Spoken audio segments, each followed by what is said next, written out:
Hello, আসসালামু আলাইকুম। আপনি কি অতিরিক্ত চা খাচ্ছেন? তাহলে এই ভিডিওটা আপনার জন্য, ঠিক আছে? এখন যারা অতিরিক্ত চা খাবে তাদের কয়েকটি ক্ষতি হতে পারে। সেটা হচ্ছে যে তারা অলস হয়ে যাবে। কেন অলস হয়ে যাবে? কারণ এর ভিতর রিফাইন সুগার আছে, ঠিক আছে? রিফাইন সুগার আপনাকে অলস করে ফেলবে।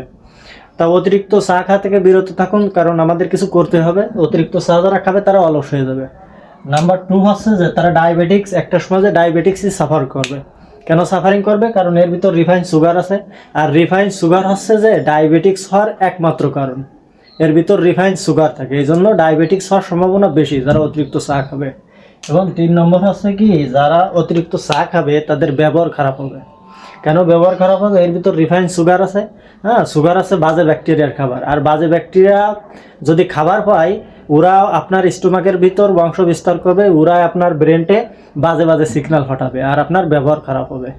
সো চা খেতে পারেন, যদি রিফাইন সুগার সাদা চিনি বাদে খেতে পারেন, সেটার কোনো উপকার আছে। কিন্তু যদি আপনি সাদা চিনি দিয়ে খান, সেটা আপনার ক্ষতি করবে এবং একটা সমাজে এই ধরনের সমস্যা সাফারিং করবেন, ঠিক আছে? সো ভিডিওটা ভালো লাগলে সাবস্ক্রাইব করবেন। সাবস্ক্রাইব করলে কি হয়, ভিডিও বানাতে আরও উৎসাহ জাগে। So thank you for watching.